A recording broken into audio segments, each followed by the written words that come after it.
This is the Seton Hall story, one that comes to life every day on our campus. This is the place where great minds discover, innovate, collaborate, and find their true calling. This is the place where passion has a purpose, where learning inspires leading. The bonds we make, the values we teach, inspire our community to take heart and take action. This is Seton Hall University. This is what great minds can do. The George Washington University, at the intersection of policy, practice, and research, connecting all that Washington has to offer with an intellectual environment that drives progress, transforming vision into action, offering learning experiences that are rigorous, real-time, and real-world. In a city shaping the future, George Washington is a place where faculty and students don't just study the world, they work to change it.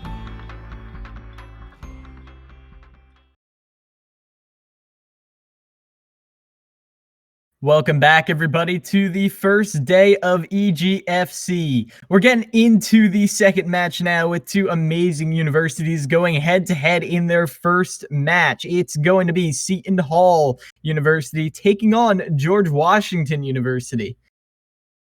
Yeah, this looks to be an exciting matchup here for our second match of the day. Seton Hall, brand new to the EGF, their first time on stage. Can't wait to see what they bring to the table. And I think there's a lot of expectations and a lot of hype around this George Washington University team.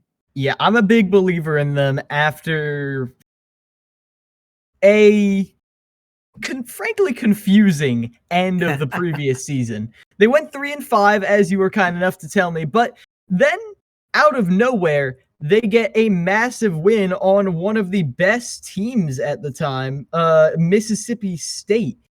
They eliminated them from the bracket in almost round one because they were seated so low. And after that, like, that word about that spread like wildfire. And now everyone is aware to be afraid of George Washington. But the Seton Hall, no. That is the question, because they're brand new too. They could be bringing some new style just like George Washington did. Yeah, absolutely. And what's also interesting too is that this is an Eastern Conference rivalry. They are both placed in the same conference. And that Eastern Conference, it is kind of split wide open here. It's really anyone's game. If you look on paper, you might think, well, William and Mary was kind of the outlier there because they had such a strong performance last season. But there's a lot of these young guns like George Washington who had their spark last season, and St. John's is also in that conference, and they were kind of the Titan Slayers last year, played really well against some of these top tier teams. So a lot of high expectations for a lot of these new members. Yeah, so we'll be able to see how George Washington, if they're able to maintain their sort of unexpected dominance, or if Seton Hall could make some new waves in the East. Because if George Washington comes in last second and makes waves, and then Seton Hall does a cannonball on top of them, then where do the rankings go, Sawyer? I have no idea. But it's going to be a fun roller coaster to watch and commentate.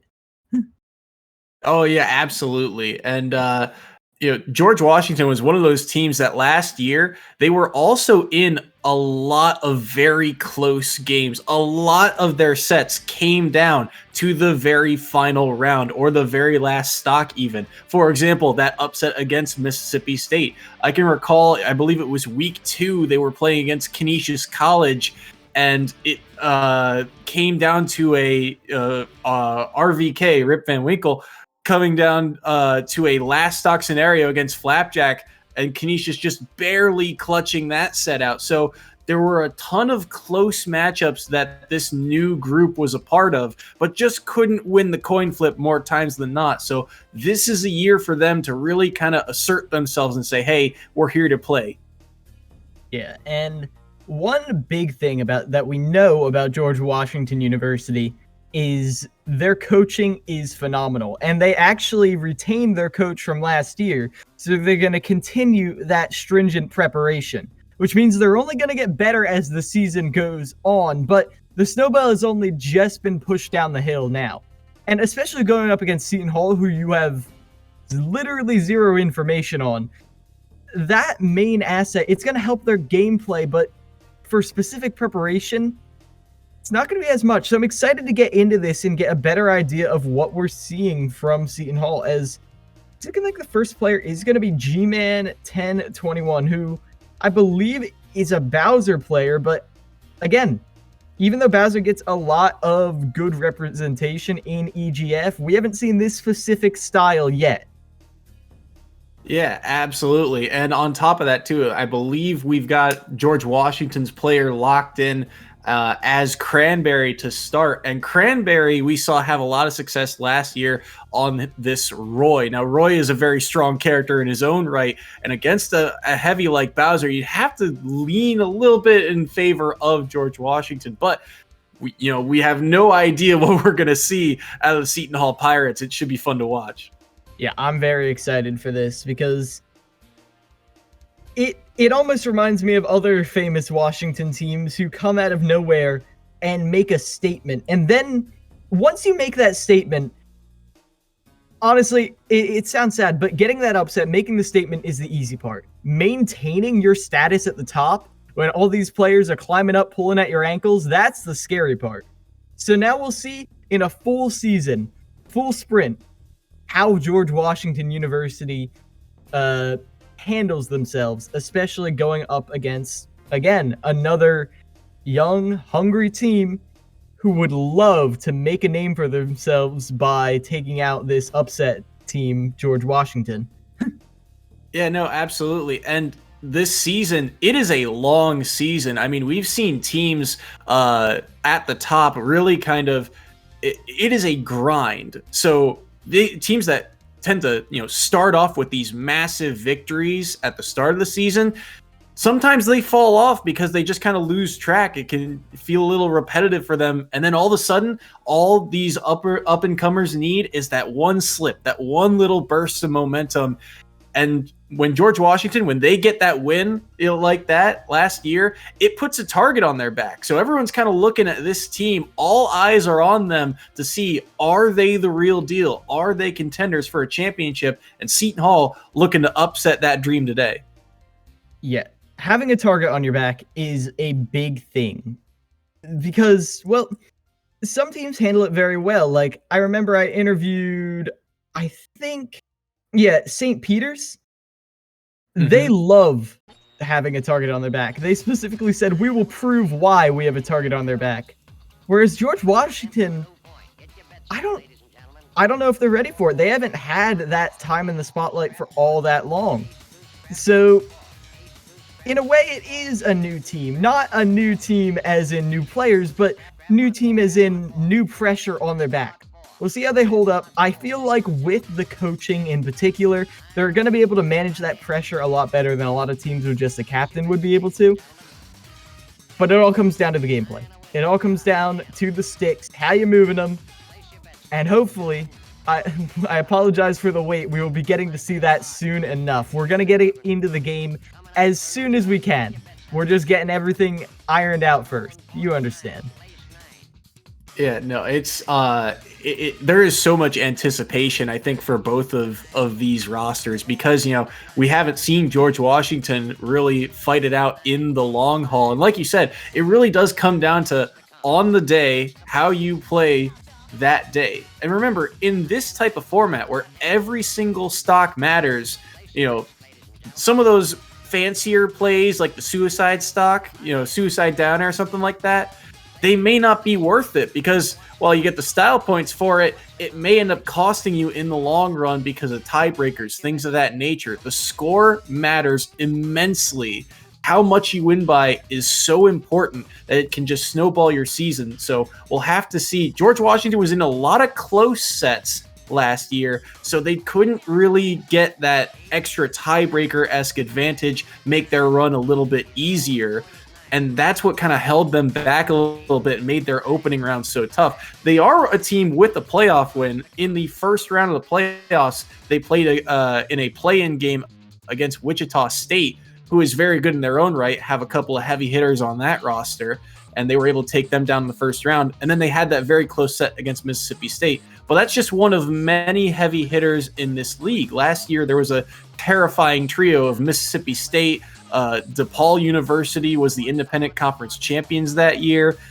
Colorado had a sneaky good season with only 3 regular season losses. And William & Mary, who is in this Eastern bracket, only had 2 losses all year. So it is going to be very tough for these two teams to really crawl their way to the top. But it starts today with how they play in these first couple sets.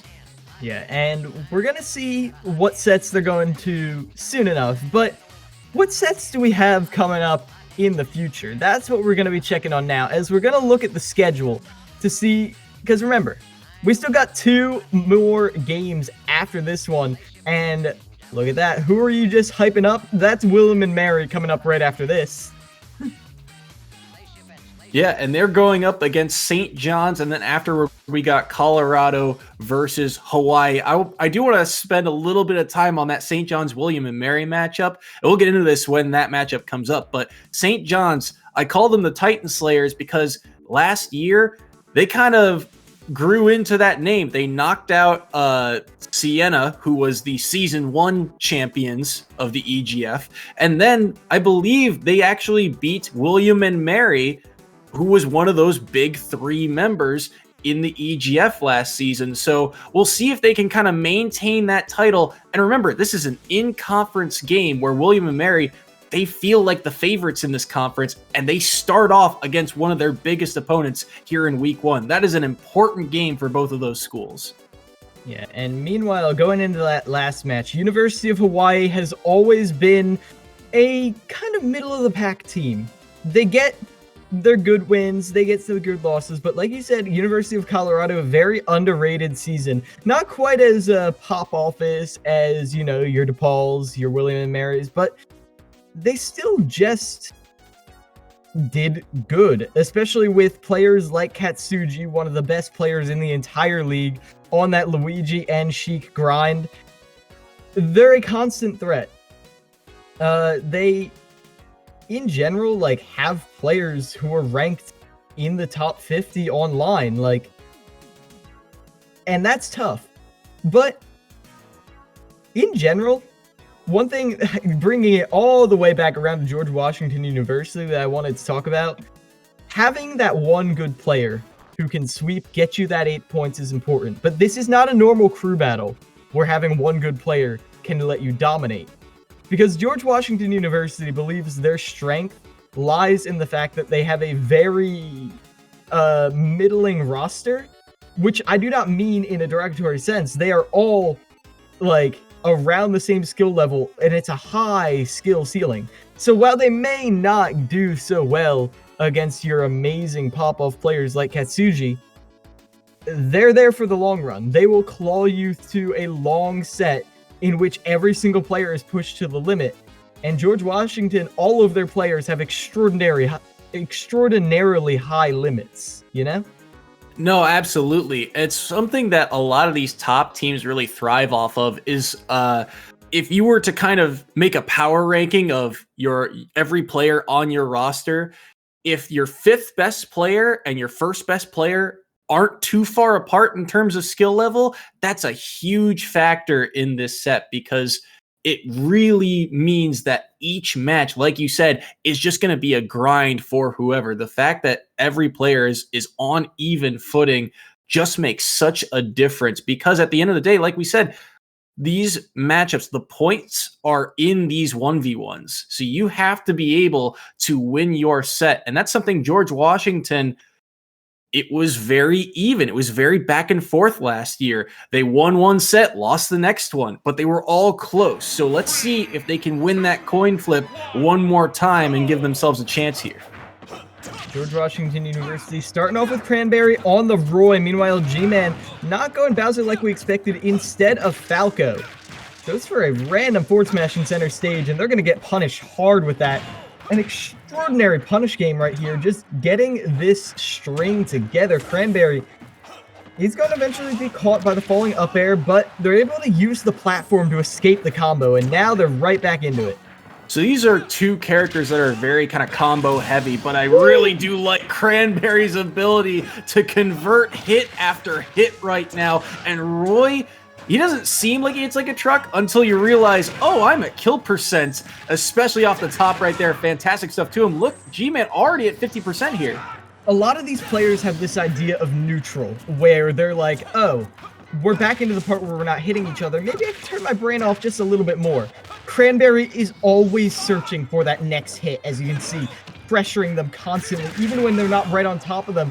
G-Man is smashing every button, trying to find the way in, but they can't do it. The jab back air, one of the best, safest kill confirms in the game that we saw on full display at previous majors. Coming in big to finish off that 3 stock by Cranberry, opening up George Washington University with, well, I would say better than expected, because I was just talking about the middle of the packness of all of their players. If all of their players are at that skill level, soy, we have a real threat that arrived late in the season last year. Absolutely. I mean, Cranberry was all over that matchup. Now, these are two characters that like to be in each other's face, right? You've got that sword that's really tough to deal with, and Falco, all of his combo starters are, off of things like up tilt and such, so you have to be close to your opponent. But you saw just the raw kill power of Roy really came through, and just Falco being a lighter character, taking way too many hits. And it's really to Cranberry's credit because he was able to string so many hits together. It's not just one and done with this character, it's constantly 2, 3 hits. That's the mark of knowing your character and having that bread and butter down. Yeah, and again, one thing that really stood out to me is when the two moves traded with each other. I don't remember exactly what it was, but both of them went flying up into the air, popped up, and instead of trying to be safe, instead of running away, Cranberry jumped right up to finish off G-Man while they were in the blast zone. That's the awareness that you need. That's what I mean when I say you're always fishing for that kill. No matter what is happening, if the opportunity presents itself, you're not going to drop it because you were just trying to save yourself.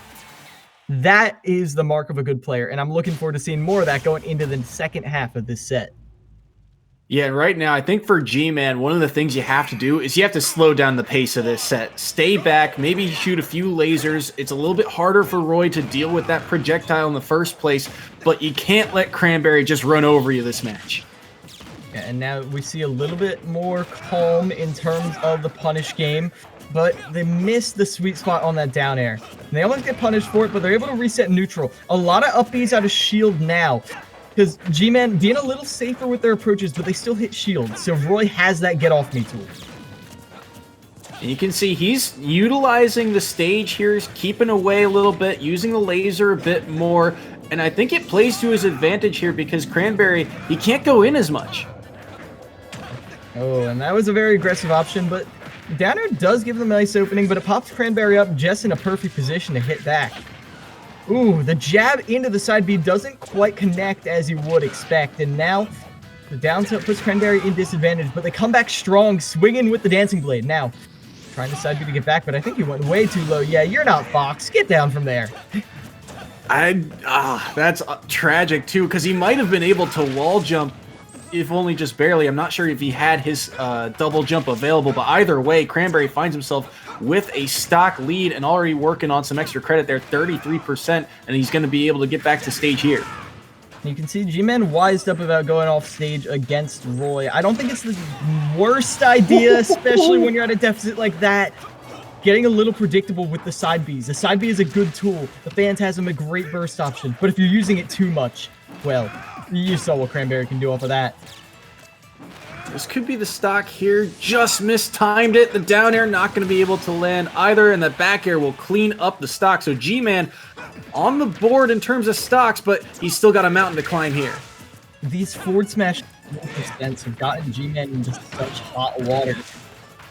And against a flaming character like Roy, that's not a good start. Oh no! Carrying them towards the edge with one slow hit after another. Tap after tap towards your doom until you finish it off with the final hit of that Dancing Blade. That'll be Cranberry finishing off the 2 stock in style. I love that too. We saw him go for it earlier and he just couldn't convert it into the next couple of hits there. But right there, he adapts. He says, okay, instead of pulling up on that Dancing Blade earlier, I'm going to just use the full hit this time. And because that Dancing Blade is so strong, he catches Falco on the right side of the stage at, kill percent. He's able to finish off that kill. Yeah, and I love how well Cranberry adapted to the fact that G-Man was trying to slow that down. Because when you 3-stock someone and they come back next game and they're going even with you, it's easy to let it get into your head. It's easy to let them run away with it when they are suddenly an entirely different player, when they put down the controller and it feels like their big brother just picked it up. But that's not what Cranberry did. They gave him the first stock, sure, but then they came back with a vengeance. And it wasn't quite the same dominant combos across the stage that we saw in the first game, but it was still clearly winning neutral over and over again. Yeah, no, absolutely. And Cranberry is one of those players for this George Washington roster that we saw last year that he was kind of coin flippy on whether or not he would win that set or not, because, Roy, when he gets put in disadvantage, it can be tough. But in this set, he was almost never in disadvantage. He got knocked off stage a couple of times there, lost that stock towards the end of that set, but still very dominant performance, and that's a huge step up from him or for him from last year. Yeah, and now George Washington opened up exactly how they would have wanted. 7 points on the board, that's almost a perfect score. But now you got to keep that up. The claim from George Washington was that they had a very consistent team. We'll see if they can keep that up against Seton Hall, or if Seton Hall maybe has some peaks, and, well, maybe G-Man was just a valley that they had to get through. No offense to G-Man. Honestly, very good gameplay. Cranberry was just ahead in the momentum and ahead in the punish game, and when you're losing, when one character gets 60% or a kill off of a neutral win, and you only get, 23%, the math just doesn't work in your favor, even if you're going even in terms of the mind games. It's just so difficult that in that matchup for Falco. It's very doable, but it's a struggle on when you have to go in, right? You have to time your options perfectly to get in and get those combos in the first place. And just going in on a sword character, all of them really are just so terrifying to do that because they control their space so well. Yeah, for sure. And I really loved how clean the play looks. That is coached play right there.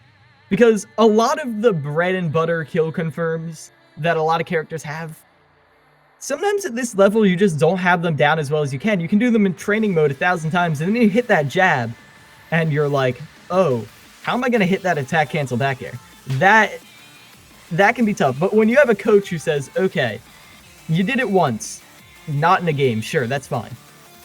Now do it again, and again, and again. Do it 10 times in a row without messing up.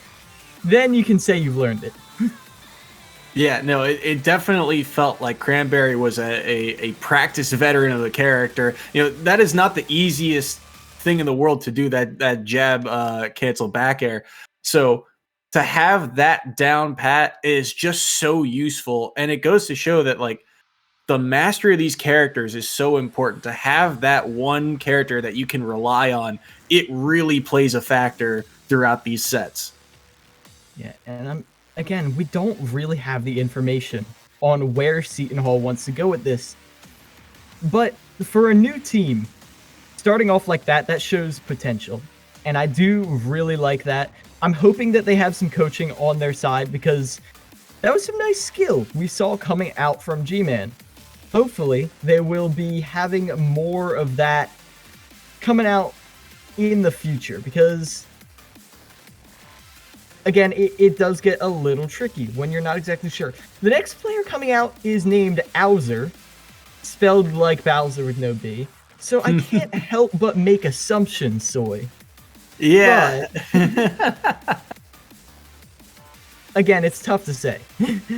It is really tough to say, but I do like Seton Hall's initial direction here. I mean, I know that's a rough start Cranberry came out swinging and for the fences and hit just about everything he could. But at the end of the day, you saw, glimpses of what you could do. Think about, on that very first stock on game 2, he nearly landed a down air at like 20%. So to have that confidence, it shows that, there's something there. There's potential there.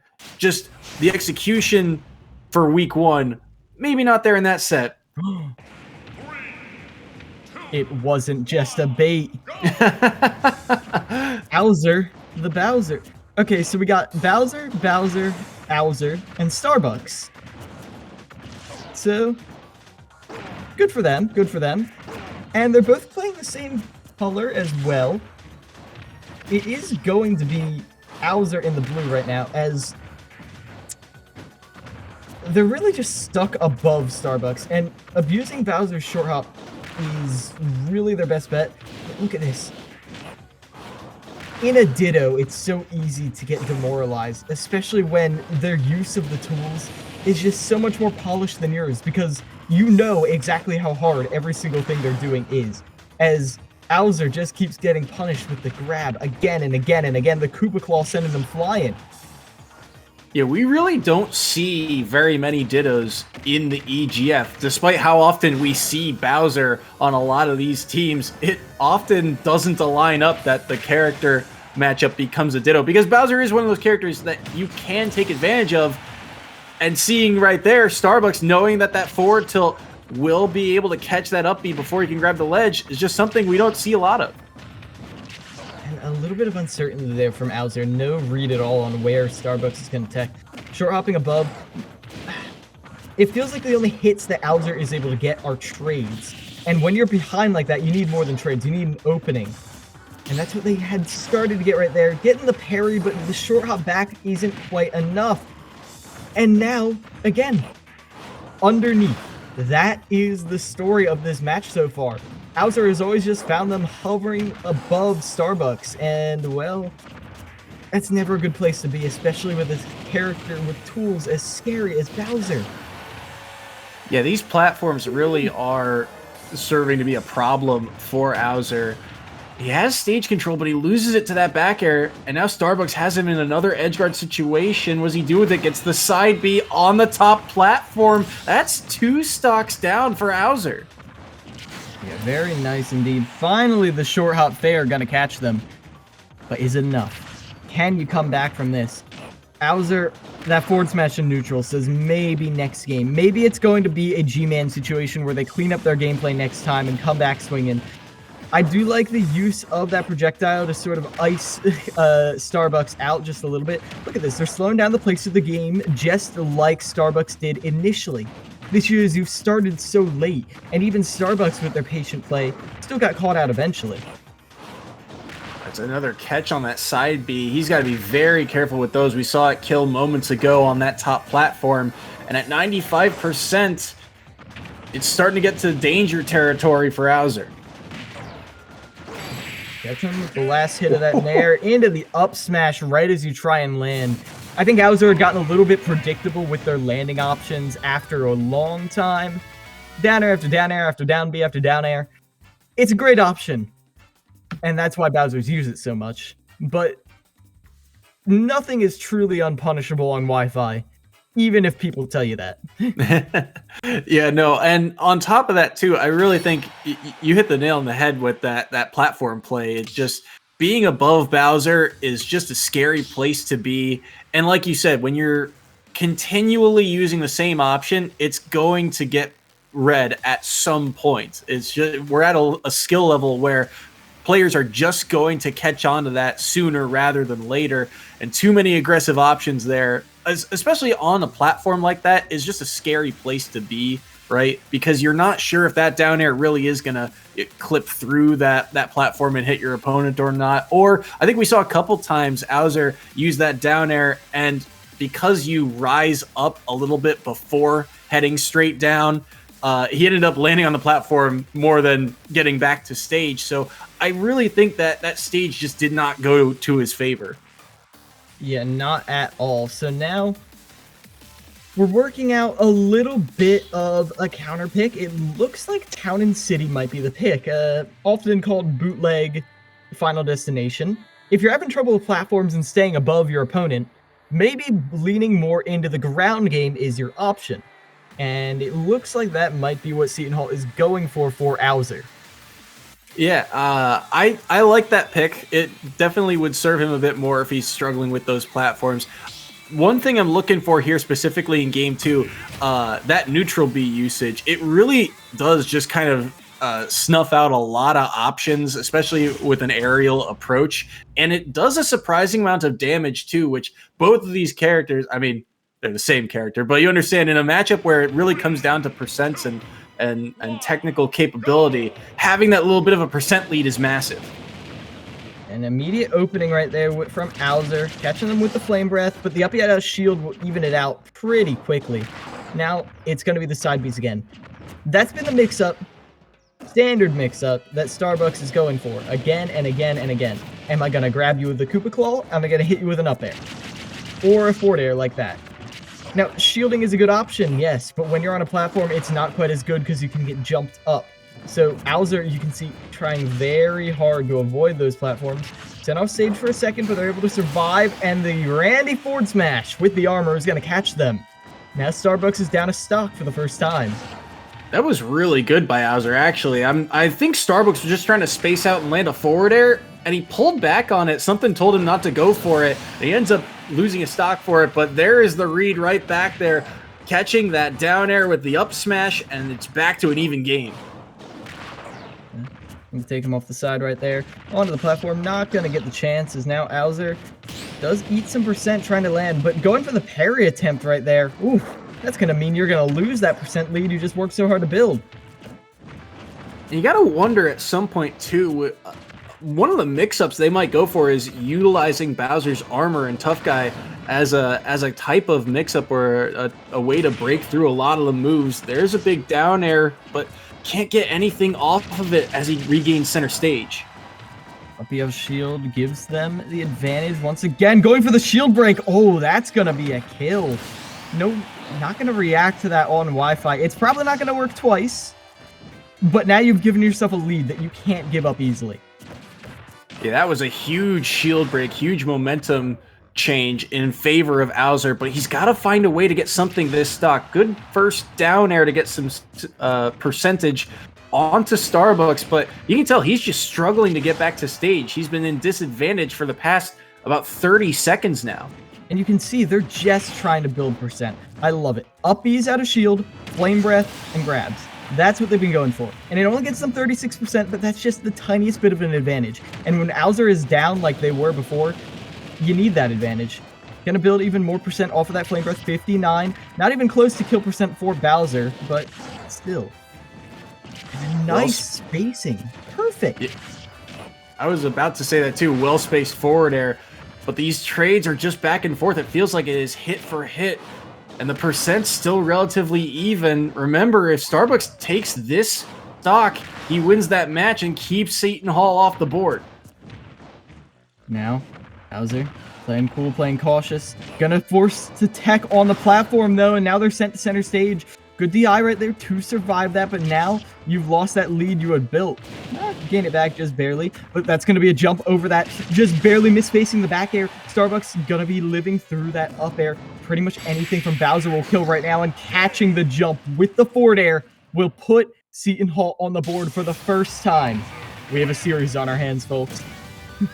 Great stock taken there on the last draw, and that was something that it kind of adapted as the set went on, was the ability to get back from ledge. Both of them had kind of used that empty jump from ledge, not really threatening anything. We'd seen a couple times before that down air to get back to stage, but I think both players started to become aware of it, and it ended up being the death of Starbucks there, as he didn't throw out an attack, and that forward air just so quick, just covers so much space. Well done there for Seton Hall to get on the board.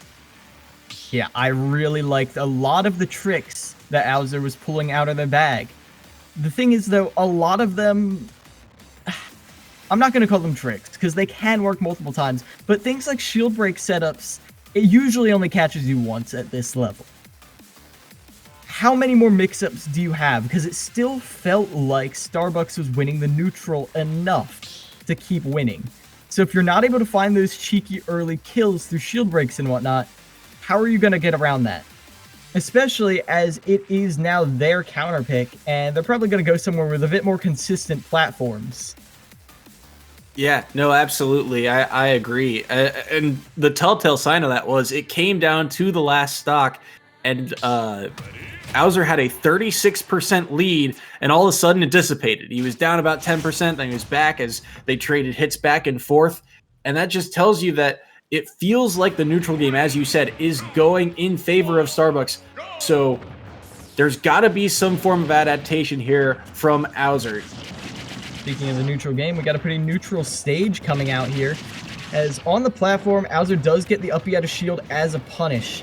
As long as there's no Koopa Claw grab on that platform, that's a pretty good option as any to punish pretty much any of Bowser's aerials. They're safe, but they're not that safe. Now, nice little walk right there from Bowser. Try and split them up. Bowser sent off stage, though, as Starbucks gets the lead. Now, carrying them towards the side of the stage. That's the jump used. Has to land with the down air, and the landing hitbox does keep them safe for now. Tech situation, and they get the grab off of it. Now they're evening up these percents pretty nicely. But how are you going to keep that going? Especially when the back air sends you off stage. There's a jump used, trying to snap the ledge. They get off and get the get-up attack to reset back to center stage. Until, boom, the body slam, finishing off the stop. Bowser's just doing a few more committal options than Starbucks. Right there, he went for the side B, missed, and it got punished by the side B of Starbucks, excuse me. And so Bowser has just got to go for a few safer options if he wants to try and win this neutral a bit more. Ooh. And there it is. The tech chase with the grab is good because it forces them to try and spot dodge if they want to avoid that. But then you can still get hit by that one hitbox too. So it's not a get out of jail free card, as look at this. Neither of them are spot dodging on that platform to try and get over this. So it's just a free grab anytime any of them lands up there. Great parry on the down air, and you can tell they're just really starting to catch on to these aggressive options. And that up B, not going to be able to do it quite yet. Still surviving here. Great job with that spacing to grab the ledge.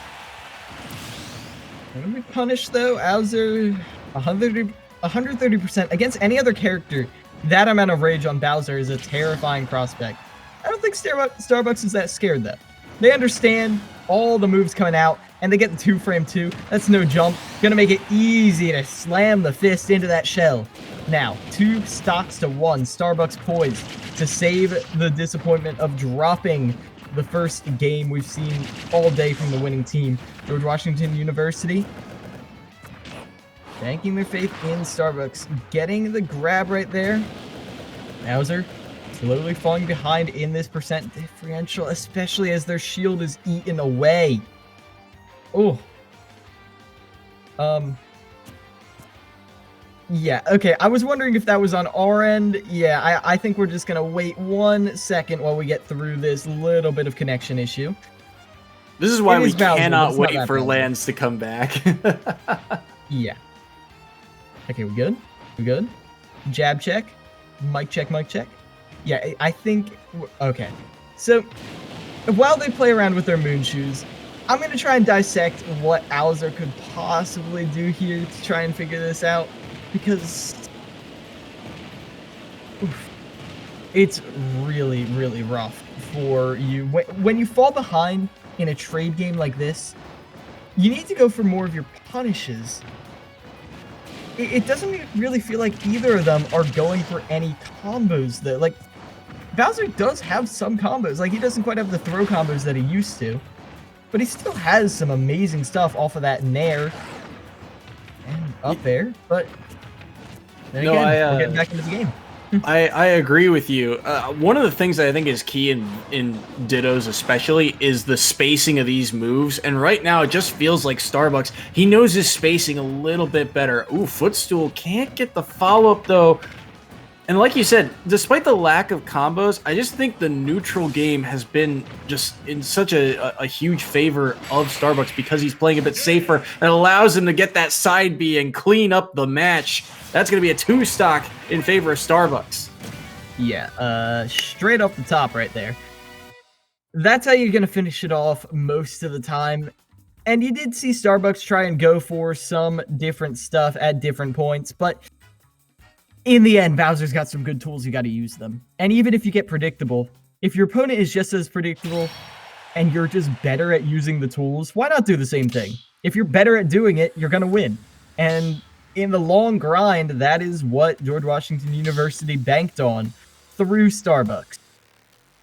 Yeah, no, Starbucks definitely did a fantastic job in that matchup of just kind of realizing what his opponent wanted to do in that set. And again, I think it just came down to playing a bit safer. There were a lot of committal options. Think of how many side Bs Seton Hall went for, especially in that third match, And also, that use of neutral B, I think, was a lot safer on the side of Starbucks. Just being able to snuff out a lot of aerial options because it's so easy with a character like Bowser when you have forward air, back air, neutral air to go for, an aerial startup, right? To just jump in and forward air, to jump in and nair. It feels like a good option at the time, but when you've got that neutral B, it's surprisingly strong and can block a lot of those aerial attacks. Yeah, and it relies on a misspacing, and we saw them get around that at times. A perfectly timed forward air would get through the flames and give you an opening, send them off stage. I saw that once throughout the entire thing. Every other time, they tried to space an aerial, and they landed right in the fire and took 30 to 40%. That's not exactly the best outcome. You want to try and avoid that when you can. But it is online. You don't know exactly where your spacing is going to end up, especially when we saw the connection wasn't the most stable all the time. So, I don't blame them for falling back on their tools. It does remind me, though, drawing on my past experience in other games, sometimes when you're losing hard, the best option is to just take your opponent's strategy and do it better than them. It felt like that's what Bowser started doing towards the end of that match, especially in the second game. It felt like they were outplaying Starbucks' game, and then Starbucks caught on, and they're like, wait, I know that strategy, it's mine. Yeah. I know what you're going to do, and I'll stay one step ahead the entire time. Yeah, I know. Between the flame breath usage and just seeing when those side Bs were going to be able to come out. And it's something, too, to note was just when you have the same tools like that, and when you're in that situation where your spacing might not be as perfect as you want it to be, you can still have a type of mix-up. I mean, for example, I don't know if we saw Seton Hall use that many forward tilts, and forward tilts is a fantastic move for Bowser. It's got that little bit of armor to it. It's got a decent type of disjoint to it. It's got a lot of power behind it. But we never really saw them use it except for at ledge to clean up stocks. Yeah, I mean, think about the attributes you just said. It's got power, it's got range, it's got a little bit of all. Most characters would call that a smash attack. For Bowser, it's just a walk in the park. And as a heavy, you've got to take the fact that you're given those options for granted and use them all the time.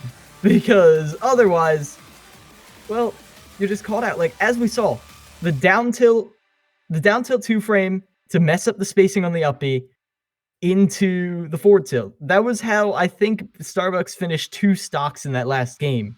A clean edge guard that is not something you can just pick up because you see the other player doing it. That is something you need to practice and make sure you have the timing down for. Otherwise, it's just a smash attack on a non-heavy.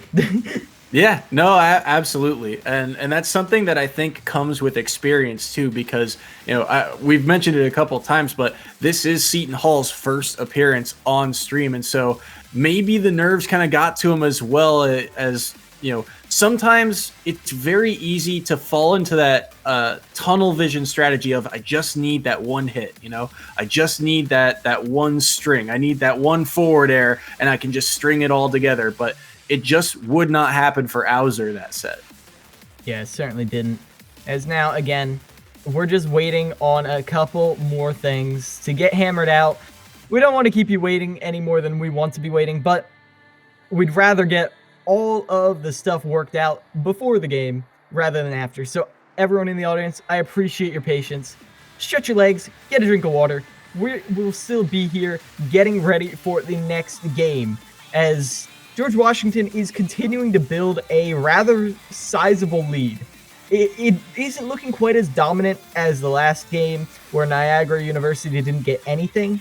But Seton Hall, once you fall behind in a format like this, it's so tough to claw your way back in.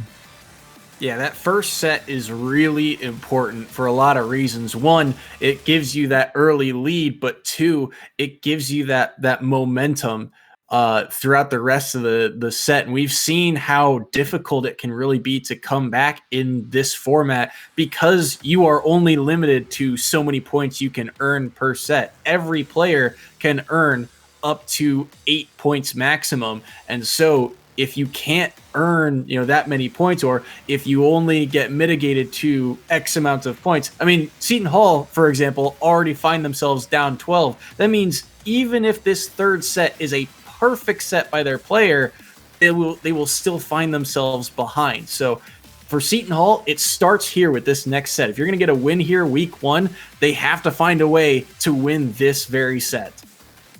Yeah, it's kind of crucial. I mean, honestly, we do have some issues. As we try and resolve this, we have a lot of time to kill. So we're talking about comebacks and how hard it is to make these comebacks.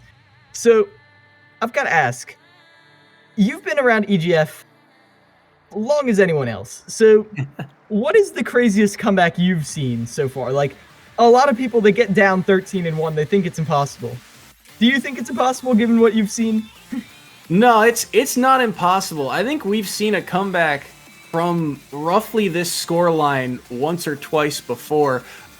I can't think of a specific example offhand. The closest I could come up with is University of Quinnipiac last year. They were the team of just razor's edge games. They had, I think, at least one overtime match, and they were, I believe, in 2 different matches down 2 full sets, something along the lines of 13-1, and they were able to come back, but it took them till the very last set, the very last stock even sometimes, in order to come back. But that's where the emphasis is, right? It's in these 1v1 sets, because you get those 2 bonus points for winning your set. It is so important that you have that 1v1 talent on your team rather than a player who can carry you. That ability, like we said earlier, that range of skill level really shows in these tight matchups. And here you're seeing George Washington, their first 2 hitters are big, heavy hitters, and you can see they've already built themselves a 13-1 lead. Yeah, and the reason I asked that is, when it comes to me, we got the privilege of interviewing many of these players leading up into this, and Siena College, going for a 3-peat championship at the MAC is obviously a dominant force in the realm of EGF. Here's a fun fact, though. At one point, they were down. They were losing bad. And so their coach goes, if you don't get a double 3 stock, all of you, the rest of you, you're off the team.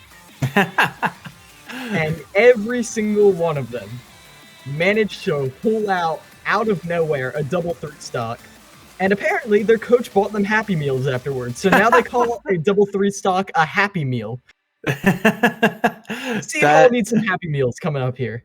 When you've got a deficit like this, you need the Happy Meal. Not sponsored, by the way. But I'm hearing some beautiful noises in my ears. I think we might be getting back into the game soon enough. So back on topic, on the rails again, as it's looking like Rip Van Winkle is going to be taking on member from Seton Hall. Yeah, Rip Van Winkle, he was one of those players last year that there was a lot of pressure on him, and there'll be a lot of pressure on him as he continues to play. He was playing against a lot of the anchors of teams. You know, thinking back to Canisius, he was playing against Flapjack and a lot of other members. He had, I believe, Yosefu in that George Washington versus Mississippi State matchup. So there's going to be a lot of pressure on him to perform, and not only perform, but get a lot of points in the process. Yeah. And for posterity's sake, I will acknowledge that there is some connectivity issues here. I'm not going to pretend there isn't. But for the rest of the cast, I'm just going to cast the game as if it were not there, just to avoid harping on the inevitable. We all know it's there, folks. As Starbucks, or not, Rip Van Winkle, rather, I love how they sniped the jump with the neutral B earlier. Because, I mean, it just decimates Mario's recovery when he doesn't have a double jump off stage. Yeah, this is a very different type of matchup because we don't see a lot of Wii Fit trainers here in the EGF. I think Rip Van Winkle is the first to make an appearance, and we've seen a handful of Marios have a lot of success, but as you can tell, just kind of struggling to find a way in on Rip Van Winkle right now. Yeah, and that jab berry right there into the up smash. Gonna get a weak hit right there, not quite gonna kill, as now they have them off stage. The cape delaying the recovery just a little bit means you don't want to throw out any projectiles in this connection because you never know. But just waiting patiently for the panic option as you're trying to land, getting the air dodge read, and now you're up 3 stocks to 1. George Washington University poised to completely run away with this. I like the play around the ledge here. Something that Rip Van Winkle. Oh no! That's tragic on the side of Seton Hall. That's a big win for Rip Van Winkle, and that's just what George Washington needed too. So an unfortunate way to end game 1. But I was gonna say that something Rip Van Winkle I think does really well is that defensive type of play style where he's not afraid to play not only around the outskirts of a stage, but he also makes himself very hard to track down. And as Wii Fit trainer, that's not the easiest thing to do sometimes. Yeah, I definitely agree with you right there. It's definitely evasive. Like you said, Rip Van Winkle, definitely one of the anchor slayers for George Washington University.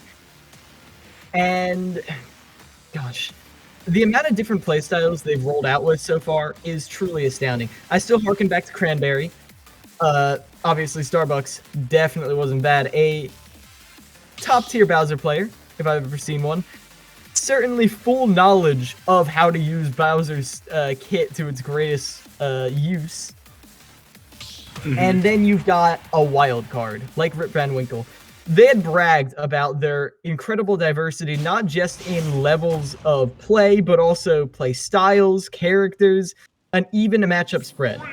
So I'm very happy to see that come to fruition. It's sad when it's all talk, as Rip Van Winkle, even at 0%, just chose to completely eat that whack. That could have been a Twitter clip if I've ever seen it.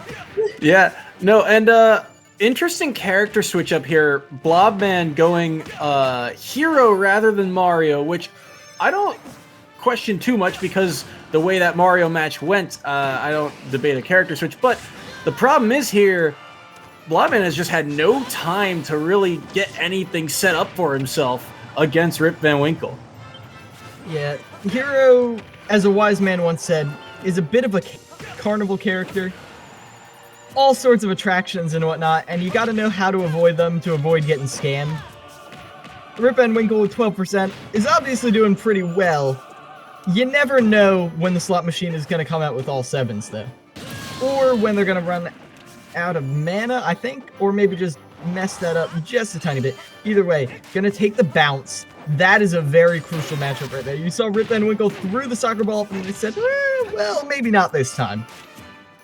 I I'm sorry, but getting a critical hit on the soccer ball is actually kind of funny. I didn't know that could happen, but still, it's like you said. This is another type of different matchup, and another thing too that kind of makes me question this counter pick is that, oh no, he runs out of mana there for sure, and so Rip Van Winkle up 2 stocks, but Mario can kind of be in the face of your opponent and not let Wii Fit Trainer get anything set up, as that's going to be the stock landing the snooze into forward smash, but Hero doesn't necessarily have that pressuring capability. Yeah, for sure. As you don't snap the ledge right there, that means you're going to be off stage. Still going to get your jump back, though. Woo, gets caught by the soccer ball going high, and they get the crit, too, saying, get off me. I am getting at least one more. Crouching down right there to avoid the sizzle. Blobman has an opportunity here, but they're rolling the slots. And if they came up all 9s, maybe you have a shot. But when you're getting buried like that, there's no escaping the kill confirm. Not going to miss it that time. Rip Van Winkle getting a solid another 7 points for their team, putting them, I believe, quite fairly in the unwinnable range once again. So congratulations to George Washington University for, well, doing exactly what they said they were going to do. Yeah, absolutely. Rip Van Winkle, he came to play today, and you saw it there. Wii Fit Trainer and the way Rip Van Winkle plays this character, it's almost like he has a certain style, and he just kind of imposes his will on other players, right? It felt like that entire match, Blobman was just kind of hunting, searching for some sort of opening that he could get to clean up the stocks. But at the end of the day, the pace was almost entirely dictated by Rip Van Winkle. Yeah, certainly. As now we're going to get Trey coming in from Seton Hall. Not really sure what they're bringing to the table, but yeah, I do want to harken back to Rip Van Winkle versus Blobman.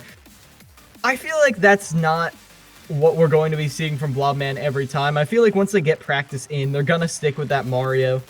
But you can't always rely on that. You certainly can't.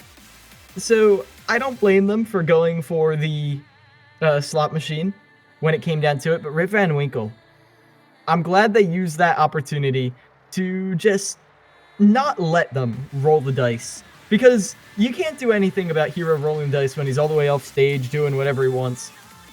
But you can keep him in the air. You can keep him uncomfortable again and again and again. And eventually, he's just not going to get the chance to try and RNG you to death, you know? Mm-hmm. Yeah, no, I absolutely agree. And it was really well played by Rip Van Winkle to just not allow those openings to happen in the first place. I mean, even when bounce was on the table, right? He gets bounce and you think, okay, there goes a lot of Rip Van Winkle's game plan. All of a sudden, Rip Van Winkle adapted and was able to change his play style. And that's just a mark of a good player, to not only be able to adapt, but how quickly you can change your play style in the match. And that was a huge factor. Yeah, and definitely a good knowledge of kill confirms on Wii Fit as well. I mean, with the bury, it's always a little bit easier, but I am a big believer in the fact that being able to kill your opponent is maybe the most important thing in all of Smash Bros. Because it's such a simple thing that people forget. And Fox versus Snake right here. This is going to be an interesting one, especially when you're having a little bit more trouble reacting to... I don't even know if you want to use the reflector all that much, because Snake doesn't really care about taking those trades. Some nice bread and butters right there, though, as Trey is really putting on the pressure. Yeah, I really like the movement here from Trey. This is a interesting matchup, not only because it's a very kind of different dynamic between these two characters, but also we really haven't seen a Snake, I think, since Season 1, so you're going to see a bit more character variety. And this is also a matchup where Fox really has to play so carefully, because when you play against Snake, you got to deal with the grenades, you got to deal with the C4, but once Fox gets in, you can tell that kill potential is always on the board. And I believe Trey may actually be the team captain right here, the anchor coming out early. So that is an interesting call. I do think it's important for the morale to get some points on the board, show that that last game isn't quite unwinnable. as they are doing a good job putting in work on Over, but Snake, he loves to be at these percents. He goes for these trades, and Fox dies so early that you make one mistake, you forget where the C4 is, and boom, you're in 28. Look at that. From across the stage. That is the power of Snake. And it's made Trey rethink their entire game plan right now, as they were putting on such good pressure in the first couple seconds, but now it's a little bit tougher to even try and go for that. Yeah, there's just so many things that Trey has to worry about. The placement of that C4, the angle of the grenades, where they're going, the DI.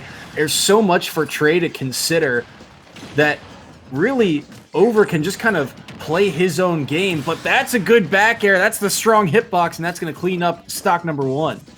And now at a low percent, I'm loving the way Over is actually using these C4s. When he's approaching, he actually puts it on the platform behind him usually.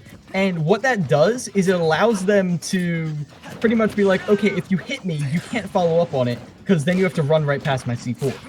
But now, here's the bread and butters like I was talking about. Misses the tech chase though, not hitting that up air. Now, you're going to jump right into the C4, and like I said, placing the C4s where Trey wants to be. And even though Trey is avoiding it most of the time, it's not always. And on top of that, too, I feel like this stage in particular makes it really tough for Trey, because while you do get some of those platform follow-ups, if you can land that combo starter, the fact that it allows Over to kind of run away and play his game. I mean, just look at this. The up B, all you can really do is threaten the up air, but with a grenade in hand, you can't afford to take these trades while you're down, so that option's off the table, and now look at all the percent he's taking. Oh my gosh! Over is reading like a book between sticking him with the C4 and then watching as the air dodge was followed slowly but surely, the bomb more or less making a little whir sound as it goes down, trying to get the 2-frame right there, does force a tech situation, and Trey quite isn't able to find the angle, and that's going to be Over. 2 stalking Trey right there. After what looked like might be the breath of fresh air that they needed. Yeah, no, that was a solid performance from Over, and I harp on this point a lot, but characters that can control the flow of a match just always have that it feels like they have that advantage, right? And like you said, with all those grenades and C4 placements, it felt like Over just knew his game plan coming in and just imposed it on Trey. Now, like you saw, Trey had his openings, but the match just felt so much more difficult for him. I'm wondering if George Washington University has some info on Seton Hall, because it feels like Over is the optimal counterpick for, frankly, a good player like Trey. Like, what other characters is getting hit a bait? Like, Optimal Schultz, Duck Hunt? Like, that's really it. Any other character getting hit is usually a bad thing, but Over was using it as an invitation to let Trey step on a mine. Like, that's really what it was. And on top of that, too, the fact that Fox is a lighter character, dies a bit more early, and Snake a little bit heavier can survive to those higher percents means that all of those trades will still work in Over's favor. And now you can see Trey trying to be a little more aggressive, not going full passive, but instead just choosing their openings carefully. But they need to be careful how much of the minefield they let get set up, as the C4 is immediately used. They get caught by the falling up air, though. That really ruins their chance for a punish, and the grenade exploding actually gets Over out of dodge. Lands right on the grenade, and that's going to get them hit for it. Side being right into the shield now. Tech chase, not going to get the follow-up, though, especially online, as they go for the hit, but they go right into the grenade again. Forward tilt won't kill yet. Does he have a way back to stage through the Nikita? No, there will go the first stock. Over back in the lead. And something I want to point out too, another aspect of this matchup is because of that C4 placement back on the platforms, we saw Trey fall prey to it a couple of times because Fox is so tall, and that's something that Over is innately aware of, and he's pressing that C4 button anytime he's close by to that platform. It really feels like Over has every option covered. I know there's technically a path through with Fox's crazy movement, but how are you going to find it right now? When you have trouble controlling that movement because Fox isn't as good online, and then also you have to deal with the fact that you have to find a way to contest this top platform somehow without getting hit by a grenade, or stepping on a trap. That had to be there for a while. Over was just waiting. I really want to go back and see how long ago that C4 had been placed, because that was absolutely there for a while. And on top of that too, even something like Fox up smash, which is typically a kill move, it's so hard for him to be able to track the snake down and be able to land it, but he will land the forward smash there and clean up stock number 1. Finally, but when you're landing the C4 sticks, that's when it gets a little dicey. That's when you've got to call into question what you're really doing here. Nice bread and butters, though. Not getting the platform tech chase, though, and going right into the grenade again. Maybe needs to get used to maybe using some throw armor there, but either way, just it feels like Trey's playstyle is not to worry about the grenades. And that's just not what you can do. You need to build a sizable lead before you can not worry about the grenades. And you're not going to get there by side being above ledge, straight into the bazooka. That'll be over. More or less sealing the deal right there, as Trey, like we said, is one of the captains as far as we're aware. And Over just deconstructed them. Yeah, that was a rough game for Trey. But we saw that Trey had his moments in that match, where he could get in and do some damage. But like we said, just sometimes tracking down that snake is difficult to do when you have to deal with so many projectiles on all those platforms. And I really don't think the stage helped him all that much, because not only do you have all those platforms to deal with, but Fox is one of those characters that, like we said, is just tall enough to get hit by the C4 or the grenade exploding on those platforms. It just felt like a game of Minesweeper where you're a massive target in it. Yeah, and I liked what they were going for, but in the end, I keep calling out bread and butters, because you can hit your character's 40% combo that pretty much anyone does on day one as much as you want. But you've got to get a bit more character knowledge, a bit more creativity flowing to hit bread and butter into bread and butter, to string them together into a fully coherent stock instead of just disjointed moments of brilliance. And I didn't quite see the path to do that. I think against a different character, against a different opponent, Trey definitely could have. But when Over, like you said, controls it like a game of Minesweeper, what are you going to do? Yeah, no, absolutely. One of the other things, too, is that, when you think about the ways Fox can kill, strong hit a back air, strong hit a up air, up smash, forward smash, things like that, it just felt like he had to be in the right place at the right time. But when you are going up against a character like Snake, who has those grenades that he can just keep in his hand, right, for a trade, that it will never be a clean type of kill. And that's what Fox really thrives off of. It's like you said, just every time Fox wants to go in, Snake had an answer for it. So really clean stuff to Over to just control that matchup and make life miserable for Trey. Oh, certainly. As now we're getting into the final leg of it. As we said, George Washington University already won this outright, got their first win on the board going into another good season of EGFC. We still got a chance to put some points on the board. At this point, though, you don't even care about the points. You're just fighting for honor. Your captain, your friends have all been disrespected here. You've got to find your way through. And with the final player, it's going to be Jimbo 2000. Not spelled like you would think. You'll see. Again, we don't know who they are, what they play. However, I think they do have a chance. I'm hoping that maybe this is their anchor, and maybe they have a chance to put on a show here right at the end. But it's hard to tell. Definitely hard. Yeah, and especially in a match like this, when you are down and technically out, it just feels like you said, you're fighting to get something on the board, to show a little bit more of what you're capable of. You don't want this to go down as something along the lines of, yeah, it wasn't our week, or this, that, the other thing. I'm fighting the flu, something like that. You don't want to blame it on something. You want to show, hey, we're capable of taking down some of these top tier teams, and this is the chance to do it. The last chance this week for Seton Hall to do it. And it's looking like Jimbo 2000 gonna be rocking the Lucas. Some good early percent spacing, but Falco, and Hooks by extension, does have, well, first of all, some nice combos, all for the up tilt. Not able to convert that to as much as Falco normally would, but also a frame 1 reflector. Honestly, one of the best tools for dealing with projectiles in the whole game.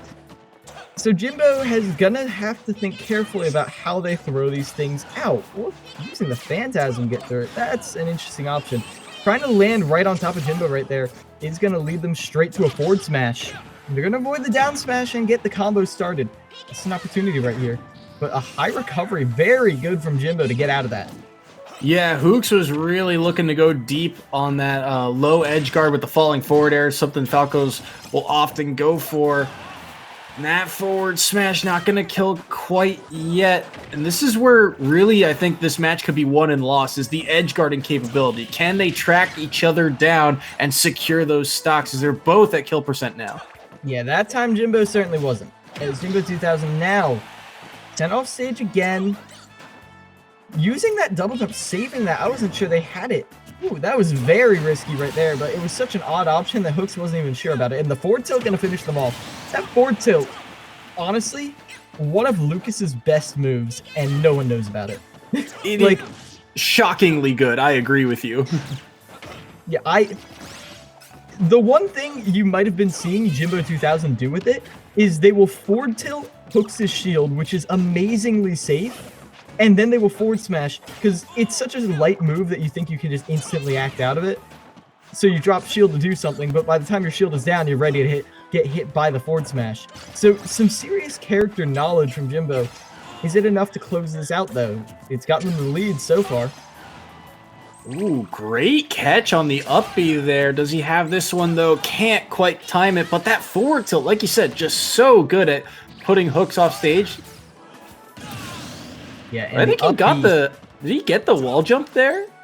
Underneath the stage? He might have. I think there's a high enough percent to get the tech, but either way, it still was not a very good situation. Falco not quite his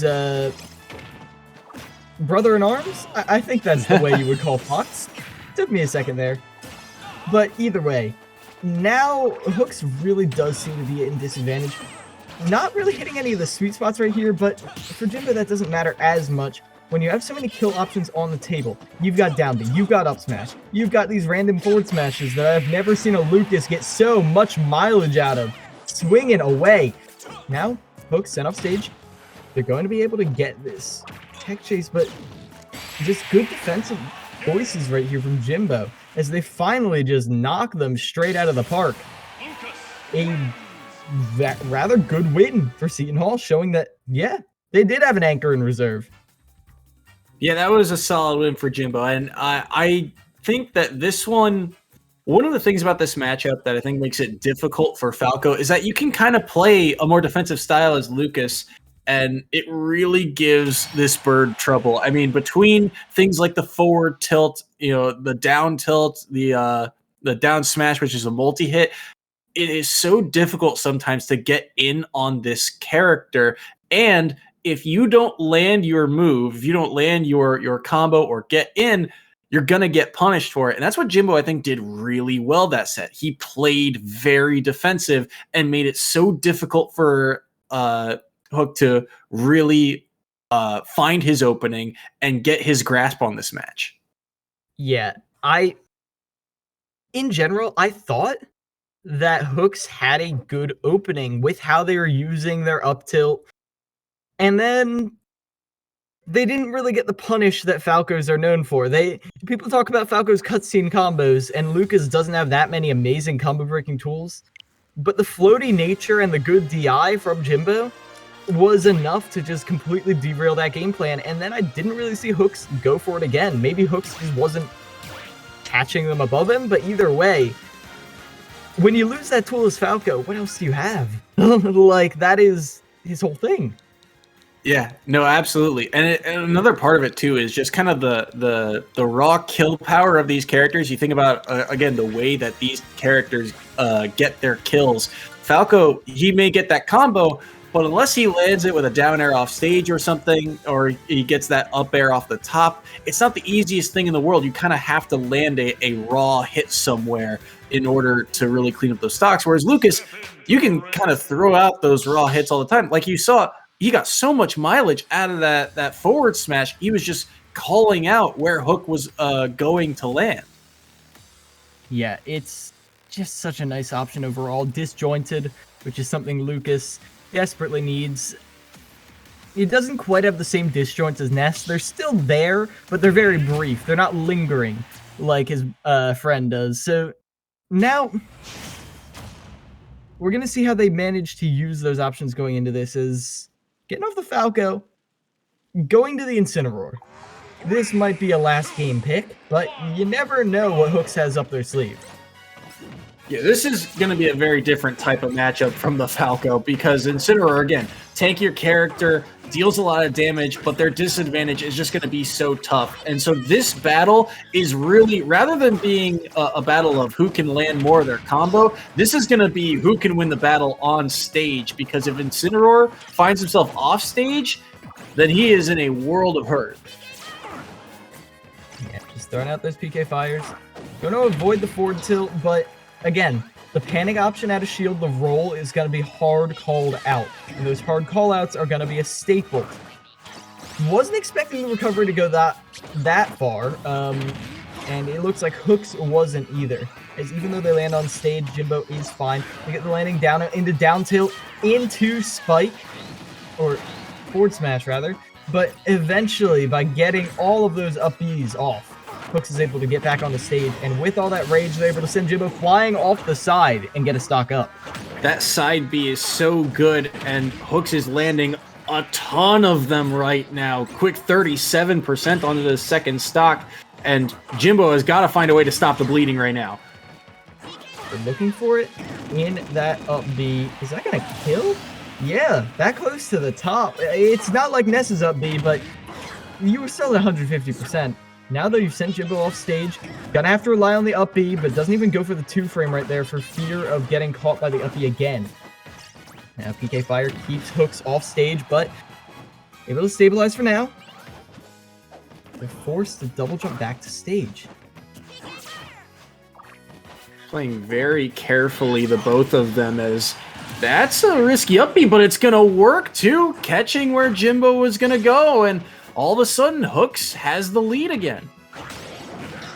Yeah, surprising turn of events, and now with the revenge online, they're just pressuring the shield hard. They're going to lose it eventually after all this damage, but hey, got that one hit in there. And I'm surprised we haven't seen more of their revenge, considering how centralizing it is to Incineroar's kit. But committing to it when Jimbo's throwing out these projectiles so close, it seems more optimal just to shield. They're able to get back to stage field with that early up B, and they're just building percent at this point. All they need is one neutral win, and it looks like that's what they're getting. This is their opportunity. You can't whiff it, and they just go for the safe back air. Now you have them off stage. Again, I love how Hooks is playing safe, not overcommitting. He wanted that down smash, but he can't find it. That up B's the wrong way, and that's an unfortunate SD for the side of George Washington and Hooks. So last stock scenario here, but at 106%, you got to think Jimbo is working on borrowed time here. Yeah, one bad ledge trap, that's all you need, but they're able to get off stage just fine and get Hooks off stage. But there's the overcommitment we're talking about. Going for the back air off stage, that's what Hooks has been avoiding doing, and that's why they're in the lead. Now with the long, lingering forward air, they're able to pressure Jimbo just a bit. But speaking of long forward airs, the little foot there is going to be beaten out by the pro wrestlers. Jimbo going down, and it's going to be a 1-1 set going into the final game. So the surprising counter pick here works for Hooks, and Incineroar just plays so differently than Falco that we weren't so sure about it. But what ended up happening, I think that set really the telltale sign, was those side Bs. He connected so many of them. And that's something that Lucas should be able to kind of snuff out between something like his own side B or his own projectiles, or even just properly spacing something like a forward tilt. But I think that the side Bs really just caught him off guard, and just how much range it has, and the fact that it is a command grab that does so much damage really gave Hooks the advantage throughout that second match. Yeah, I definitely agree with you right there, Soy. As I can't imagine we're going to be seeing too many switch-ups right here. Yeah, it's going to be the same matchup once again for the final game right here. George Washington, they're fighting to remain undefeated against Seton Hall. They don't want to drop it after going so hard, so fast early on. Some nice, careful spacing. Little foxtrots approaching center stage right there. Almost uncharacteristic after how fast-paced the last one was. One of the things I was curious about, too, because we didn't see a ton of it, was the edge guarding. And I like that even though Hooks lost the stock for attempting an edge guard on Jimbo in game number 2, he was still not afraid to go out there and challenge this Lucas off stage. Going off stage as Incineroar is a risk, but it's a risk he's willing to take, and it's something to keep track of here in game number 3. Ooh, is that going to be the kill? Almost. A couple more percent, and that certainly would have, but now at 98%, the next move certainly will be. But they mess up the timing just a little bit. Now Jimbo's back in advantage. Going to avoid the punish right there. Want to stay off that platform when you're so close to kill percent, but the up smash going to catch them.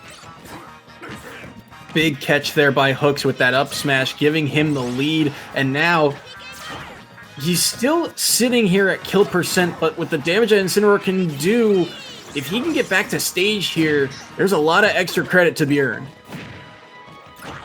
And now you can see a lot more liberal usage of this revenge coming out now. Cavalier, but not quite able to get it off of that PK fire. Gonna finish them off. Got off stage with that jump. Now, Hooks, it's starting to even back out for them, but using their good buttons, using that tornado right there, the Alolan Whip going to not quite connect again. They've really slowed the pace of this game down, as each of their moves seems used with intention, which is how it should be, but not always how it ends up being. Yeah, it doesn't feel like these players are swinging for the fences. They're trying to cover specific options, and right now, I think that revenge has Jimbo spooked, because the second Hooks gets it, Jimbo's playstyle completely switches up, and there's an opportunity whiffed on both sides, a whiffed grab, and then missed timing on that side B. Yeah, but relying too hard on that field can be deadly. Good side B right there. Getting them out of here. Now, you have a whole stock to play with, but you're thrown off, and now you have to try and upbeat through this. Tries to tech that, I think, and because of online, but getting the buffered air dodge, that's going to be rough any day of the week. Now, you still have Jimbo in disadvantage, but what are you going to do with it? And Hooks, we've seen him use this neutral B a lot more as the set has gone on, and Jimbo doesn't have a clean answer for it, because it's kind of the get off me option. And so Jimbo, unless he's far away and unless it's missed space, doesn't really have a good answer to it. Yeah, no good answer at all. Going to go for that forward smash, and that almost was the game right there. Oh, but the one in the air might be, but it was a little stale. Not quite going to be the finisher quite yet. Now Jimbo has to get back onto stage, but that one habit, going onto stage with the up B again and again and again, is going to net them the loss. And George Washington University stays winning, stays undefeated going into the final game. Yeah. Fantastic stuff to George Washington there, and great adaptation there to Hooks to recognize, okay, I'm in a pickle here with this first character selection. I'm not sure I feel confident in this matchup. Let me go to something I'm more confident in. picks that Incineroar and completely turns the set around, just completely changed the pace of the match, and was able to clean up that last game. Truly fantastic stuff. I can't talk enough about how much I love how you're like, okay, I'm not hitting the combos, but my neutral is all right, so let me commit fully to that. Like, sometimes you can get a little set in your ways, and I don't think that's a bad thing, but when you're in tournament and it's not going your way, sometimes you can't use the opportunity to improvement. Sometimes you just want to be like, okay, I need to get this win. I can't be laughed out of here. Yeah, no, absolutely. So, once again, congratulations to George Washington University. On that last set, I was really, again, those side Bs just did so much work. And I think another key factor was just the ability to track down where Jimbo wanted to go. Because it's one thing to land the side Bs, it's another thing to have it properly spaced, right? Like the catch along the ledge, right? To make sure that side B sends him closer to the blast zone rather than back onto stage is something that was very important for him to land. And so just good recognition of where Jimbo wanted to go. Just a great job of tracking down your opponent there. Yeah, it truly was. And we can get a little more insight into how they learned to do that, because we're going to get an interview with George Washington University's coach coming up right after this quick break.